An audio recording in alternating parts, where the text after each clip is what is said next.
क्योंकि इन्होंने 8:53 पर ट्वीट किया, ये हो क्या रहा है, सीज फायर का एक्सप्लोजन हर्ड अक्रॉस श्रीनगर, पूरे श्रीनगर के अंदर बम धमाके सुनाई दे रहे हैं। ये श्रीनगर की तस्वीरें हैं, बम धमाके सुनाई दे रहे हैं। इन्होंने इस बात को जैसे ही ट्वीट पर लिखा, देश के अंदर मैसेज आ गया कि भाई इसका मतलब सीज फायर नहीं रुका, और भारतवासियों में इस पहली बार सीज फायर से एक राहत की सांस मिली।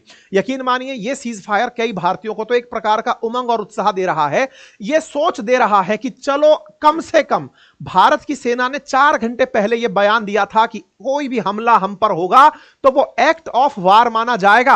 अगर सेना 4 घंटे पहले कहकर गई है कि यह एक्ट ऑफ वॉर है, तो ये जो सीज फायर वायलेशन हुआ है, हम पर आए हुए जो धमाके हैं आफ्टर सीज फायर, जो श्रीनगर में और उधमपुर में जो गोलीबारी हो रही है, इसको एक्ट ऑफ वॉर मानो।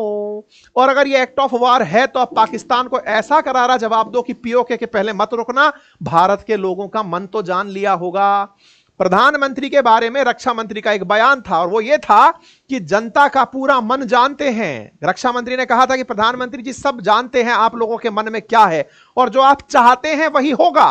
तो देश की जनता इस तरह का सीज फायर नहीं चाहती थी कि जो आपने किसी और के हाथ में धागा संभाल दिया।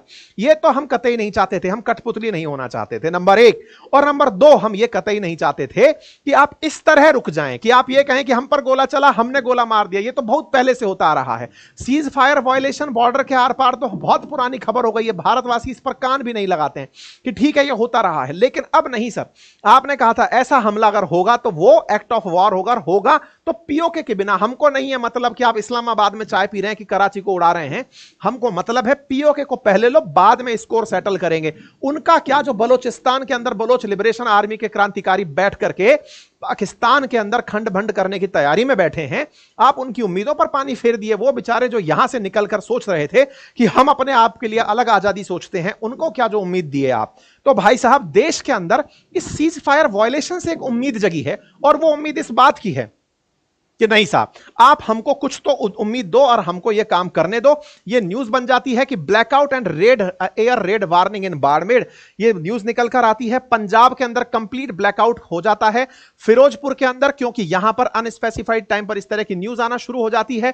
और हमने चूंकि यह बोला है, ये एक बीजेपी के एमपी हैं जिन्होंने यह लाइन थोड़ी देर पहले मेंशन की थी, any act of terror will be treated as act of war. तो अब हर देशवासी यही पूछ रहा है कि हे सरकार, आपने चूंकि कहा था कि यह एक्ट ऑफ वॉर है तो इनको पनिशमेंट दो, अब इनसे नेगोशिएशन नहीं। इसलिए सरकार का स्टैंड आता है, सरकार का फाइनल स्टैंड है, और वो ये है कि किसी ने नहीं की थी मध्यस्थता, आपसी सहमति से हुआ था संघर्ष विराम। सरकार का ऑफिशियल स्टैंड आता है कि हमारे बीच मध्यस्थता किसी ने नहीं की थी, हमने आपसी सहमति से किया था। इसलिए अब यहां पर अपना कोर्स करेक्ट करने का सरकार को समय आ गया है। वो डिसाइड करे कि वो अमेरिका के कहने पर काम कर रही है या खुद के कहने पर, और अगर सीज फायर वायलेशन है तो इसे एक्ट ऑफ वॉर डिक्लेयर करे और पाकिस्तान का स्कोर पीओके को लेकर सेटल करे। यह समस्त भारतीयों की फिलहाल मांग है। हर भारतीय इस उत्साह के साथ है, युद्ध कभी इस तरह का रण कौशल महोत्सव बन जाए तो यह भारतवासियों के अंदर देश प्रेम की जो भावना है इसे देखकर समझा जा सकता है। समस्त भारतीय इस भावना से ओतप्रोत हैं कि अगर डिसाइसिव लेना है तो निर्णय करिए सर, और इसको खंड भंड कर दीजिए। हमको नहीं सुनना, क्या हुआ हम सब देख लेंगे। फिलहाल के लिए इतना ही।